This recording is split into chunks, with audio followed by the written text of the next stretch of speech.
RationalInvestor.com's Daily Brief. The answer to your question is learn the goddamn process, trade your trading plans, don't take too much risk on any one trade, and just let yourself get rich. Hello, everyone. Welcome back to the RationalInvestor.com's Daily Brief. Woohoo, birdie. Woohoo. Where are we here? Today is 22nd of May, 9:05 on the wet coast. Not so wet anymore, though. I have noticed not as much rain as when I first came to the West Coast here. But anyway, that's Klaus's "You will eat bugs and be happy," I suppose, all that kind of talk, eh? 9:05. Let's try and have this done by the bottom half of the hour. Yeah, trying day after day after day to try and crisp this up, get it a little bit shorter, more compact to the point. We can always go in the after party and chit chat a little bit about what we're seeing in the market and different things. I do see DMAC over there on YouTube. Regular MYRO is ripping. So if you can just maybe pop in the after party and tell us a little bit. Well, just type in the symbol again. We can take a look at that in the after party and pick it apart and all that kind of fun stuff. We do have a very short list here of sort of topics that I would like to try and concentrate on in the lower right-hand corner over there. Hopefully the color scheme isn't too distracting. It does kind of help me stay focused. And like I said, the most important thing here, I think, going forward is really want to try and keep this to, like, say, 20 minutes or so summary. So first things first, what's on the docket? Let's see what we got here on our list. We want to look at the breadth. And of course, that's why I always have this page up. This is looking a little suspect. You can see on the near term, we're seeing a little bit of weakness coming into the fast indicator. And that does kind of make sense. Because if we pull up things like the ES, which screen would that be? Probably over here. And we're kind of floundering here a bit, eh? Just kind of stalled out. You can see Willie is getting stupidly overbought. So this is a daily chart of the S&P 500 futures. And we got the smatterings of divs starting to form here. Keep in mind, we are sort of grinding to new highs here. Nothing really to get too dramatic about. Probably the biggest thing that I've noticed here recently is up here, we're not seeing a hell of a lot of retail participation, which is dangerous, right? Because this is the scenario: sell in May and walk away. I even had one guy today say, "Oh, whatever happened to that sell in May and walk away crap you're always spewing?"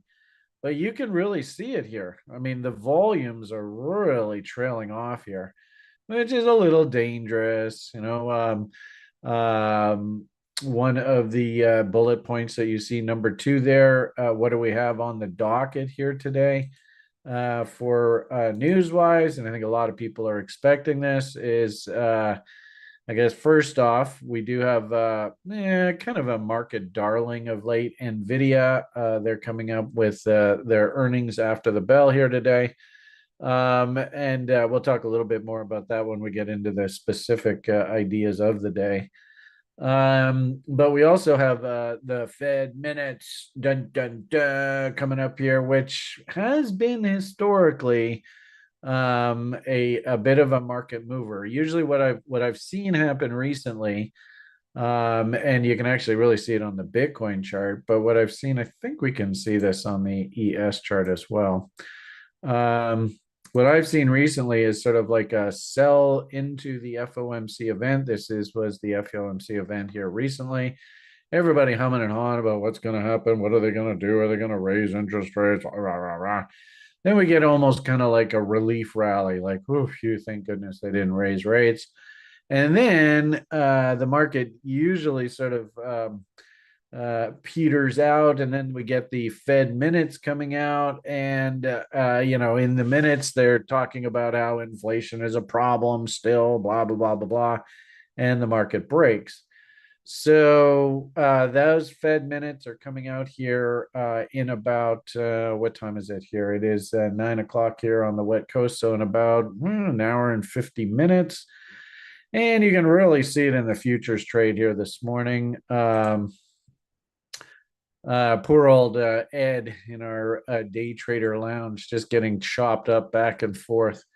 Um, wow, that was weird. I guess Chris maybe had a screen on there. And really, we're not going anywhere. They're just, this is the algorithms just having a party, running the stops both sides of the market, just driving everybody crazy. So I think we have to get those Fed minutes out of the way for us to really get some clear direction. And if we look at the SPY itself, this is the S&P, the biggest ETF in the world. Actually, I think one of the original ones. Top end of the range, bottom end of the range, just playing ping pong here of late.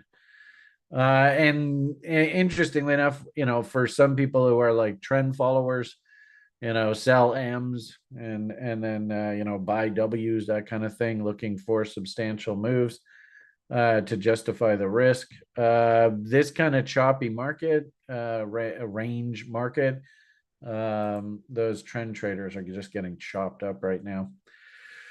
So as a result, I didn't really have a hell of a lot to do in futures land here today. I was a little bit leery about doing anything in earnest, especially since I primarily trade crude. And of course, today is an oil inventory day for crude. So we had the inventory reports come out, and you can see same sort of chop Vegas. It was an interesting fade against the overnight highs here this morning. There was an interesting little Davo W bottom. Problem is, both of these trade setups actually with just too much risk for a guy to take here. So as I said, I've been sitting on my hands for most of today. And if anything, like I said, I think what we need to do is just wait for those meeting minutes to come out. If we look at the actual indexes themselves, an eighth of a percent loss on the Dow, 0.7%. I mean, very, very, not even seven one hundredths of a percent loss on the net, or gain on the Nasdaq, beg your pardon, and small losses there on the S&P and the Russell 2000. So, it's kind of a meh day. If anything, the fact that Nvidia is actually slightly down here today, maybe this is sort of sell the rumor. We're not too jazzed about the big earnings announcement.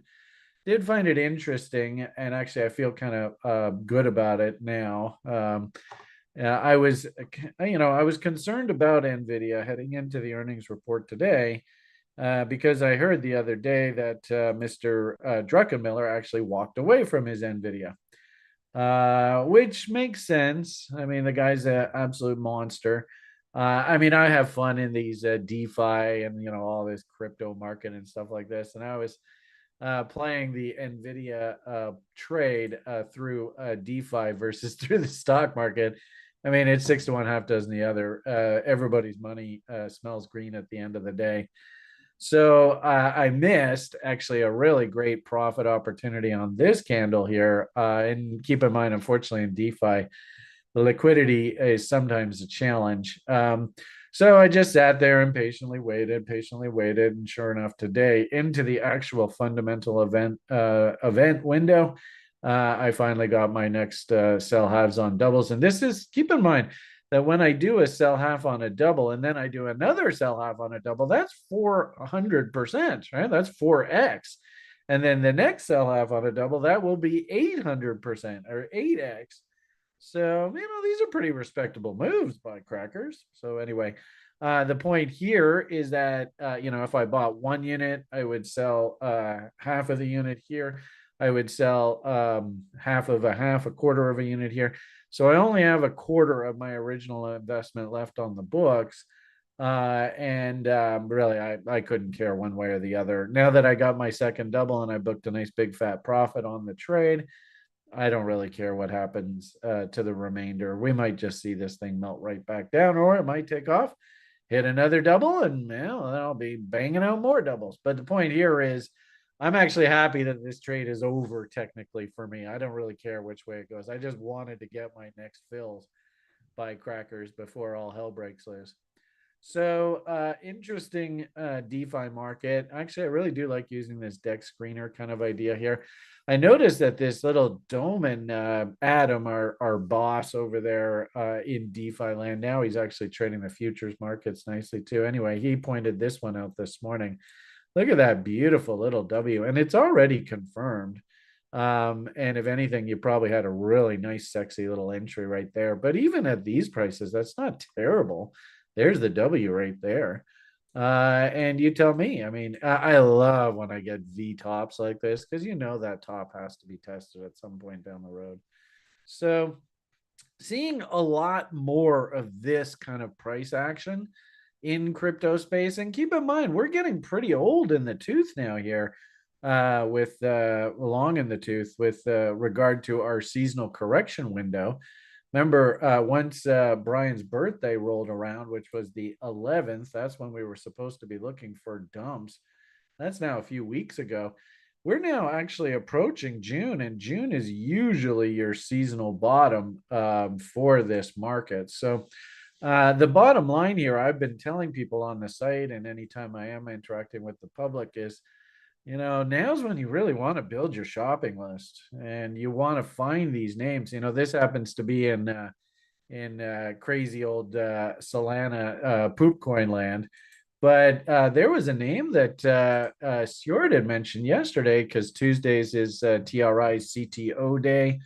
And Stuart's absolutely one of the best crypto analysts I've ever met in my life. It's only been around 10 years. Actually, Jesus, I got about 15 years now.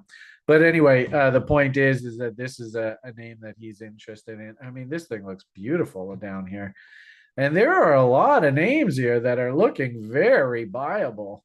So, on an interesting sort of tangent, we did have the happy little shorts working against the top end of the range here. And, I mean, this is a trader's life. Markets go up, markets go down. You can't really be married to positions.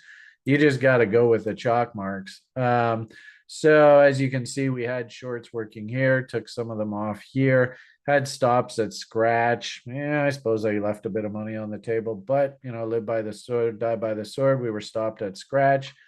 Then instantly the market went in and put an inside bar reversal here. And I was like, oh, what the hell? Might as well just strap the position right back on. This trade in particular, because of the very specific risk metrics, it actually gave me the opportunity to move stops to scratch.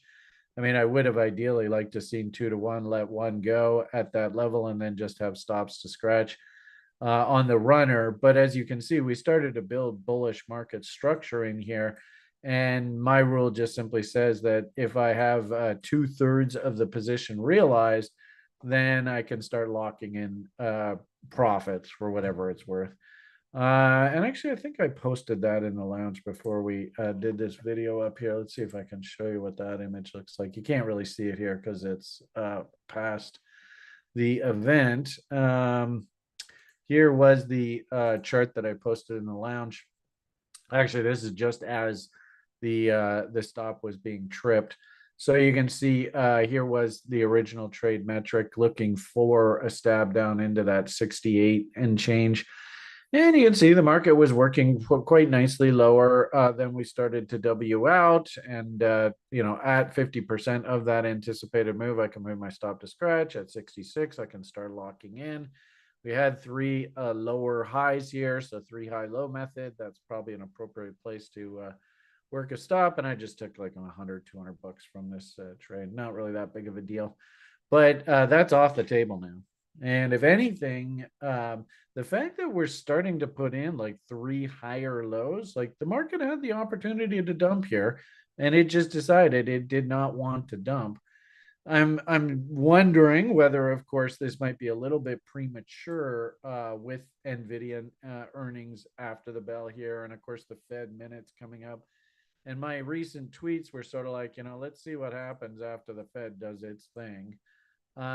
What I would say is if we can get some sort of failure back above that reload zone area, 61.8, good old Mountain Man, there's 78.6.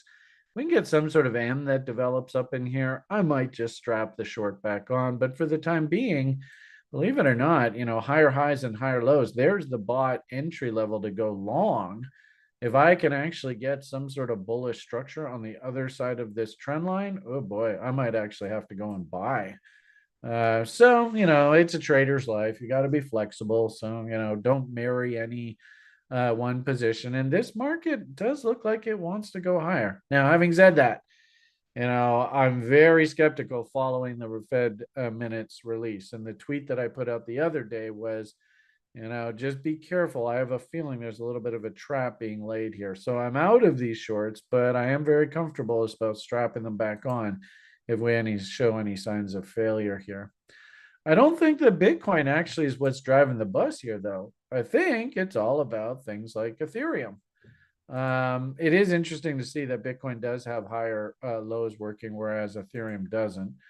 But we saw this and we were talking about it yesterday in the lounge, or in the CTO call where we specifically talked crypto with Sjord. He actually said that he went and picked up some more Ethereum here. I don't know. I mean, I kind of think that we're at a place that we're going to stall, but we could very easily bull flag our way out here and leg our way higher. So I am going to be watching how Ethereum acts. Of course, it's got that whole ETF news coming up here. And this, I think, is really, if this thing does top out and break down, then I think the crypto market's got to take a bit of a pause.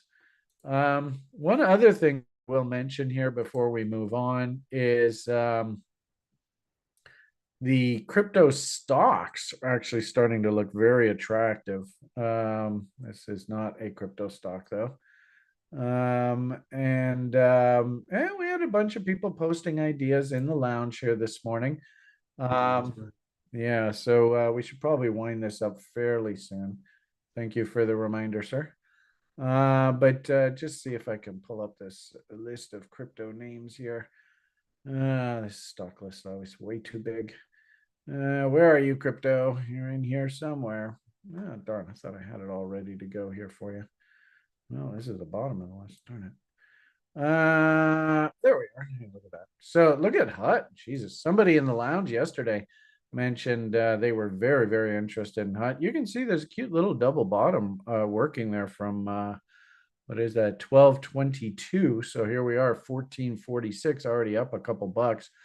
Could argue there's another W that came in there on the break there through 1340 to 47 there this morning. So these names are starting to look uppy again. Good old Novogratz. Looks like he's got 1, 2, 3 higher lows working. Might be a bullish bot setup. Look at momentum. Davos, anyone? Davos? And then, of course, a couple of the sort of older minor names. Mara. Higher highs and higher lows defines a bull market. And then Riot. Riot hasn't quite gotten going yet, but look at all the W's coming in on the momentum indicators. So it looks to me like this market wants higher. Of course, nothing of this is written in stone. But, if we look at like Coinbase, for instance, look at these momentum studies. Lots of W's all over the place. Are we breaking down trend lines? Do we have W's to work with? Are we looking at bullish bot setups here? It might be. I mean, this might be a little bit early over the next week or two, but I would definitely say, let's keep this crazy ass image in mind. Not that one, this one. I mean, if this is like 15, 16, we came out of the halvening events, we sort of stabilized, and then we just started cranking our way higher here, just marching like a dog straight up here. I don't know whether that's the scenario here. Just follow the chalk marks, but it is interesting, like I said earlier, that we're starting to get potential bullish bot setups forming here. So be flexible, understand what part of the crypto season we're in. We are officially in spring, latter part of spring, heading into summer here, which means that we probably shouldn't be too bearish of this. It's just really a question of do we have setups to actually justify being long. When we were cranking higher there and just going straight up, that's a major caution. Actually, this is just an intraday chart. Let's go back over here. When we were cranking up and going straight up like this, major warning sign, cool your jets, slow down. Now the market has spent a good, what, 2, 3 months here consolidating, going sideways. Could we still fail up at the top end of the range here? Yeah. I mean, it wouldn't shock me. We got eights and nines on good old Tom DeMark, a bunch of sort of internal studies, chaos theory, AB equals CDs. This should be a battle point, no doubt about it. But as I said, off of these futures, the hallmark of a bull is we want to see higher highs and higher lows. That's what she's doing here. And then finally, I guess the point that I would just sort of wrap all this up with is, can this broader stock market actually start, accepting higher here? I don't know. I still think that we're about a week or two, maybe even like through the month of June. We've got to cool our jets here a little bit, I think. But I would consider pullbacks buying opportunities, whether it be in the crypto stocks themselves, um, whether it be even frankly in the stock market, if we can pull back into moving average support. I'm feeling a little bit, we did take out those highs. Uh, I just think that there's a couple things internally in this market that still need to clean up. So if anything, I was pleased to see that things like the transports, they came back down against their lows and they're trying to stabilize. If we get a half decent Fed minutes report here, maybe this thing can start moving its way back up, and then we can justify stocks moving higher. Maybe we can get the breadth indicator. If we do actually get a half decent sort of report out of the Fed meeting minutes, maybe we get a half decent Nvidia report. Maybe we can start seeing the breadth indicator, that fast moving average, start turning up. So I guess the message here is, of course, pay yourself when the market affords you the opportunity. If you can, do yourself a favor and be hunting long entries, because I think there are some fantastic opportunities setting themselves up. And if you really want to play, things like Bitcoin, as long as this sort of Bitcoin ETF kind of conversation is floating, and it's not really Bitcoin, it's Ethereum ETF is floating out there, it feels as though the market is catching a bit of a bid. Just understand that we're at a place where I don't be shocked if we actually do start emming out here that Brian's back looking to sell. For the time being, I'm just hopped off. We had an M, which got me to sell. Then we got W's, which got me to hop off on the sidelines. If we get more M's coming in here, I'll probably go back on the sell side. But for the time being, I'm just cooling my jets and just waiting for the fireworks of two big events that should happen here. One in about an hour and a half, the Fed minutes. And then two, after the bell, we've got Nvidia, and that should move the market. All right, let's see. Did I cover everything I wanted to? Also, too, if I'm not mistaken, when's that ETF decision about ETH due? I think I heard you mention that earlier, Chris. Is it like tomorrow or something? All right, so we have a catalyst there to watch for. You might find that crypto actually works its way up into that ETF news event catalyst tomorrow. So keep your eyes peeled for that as well. Having said that, I still think that, if you're a little old lady, you got to just put yourself on like dollar cost averaging plans, try and find names that are at the bottom ends of their ranges. And we are now into sort of nibbling time frame. Might take the next month for this to play out, but I think we're definitely now into the window where slowly accumulating good quality positions, getting ready for the next bull, I think makes a lot of sense, especially in altcoin land. And also you saw in the crypto stocks themselves. All right, everybody, I think we'll leave the free report at that. It is 9:29, so that's good, about 25 minutes. Hopefully you got some value out of that. I wasn't hopefully too discombobulated.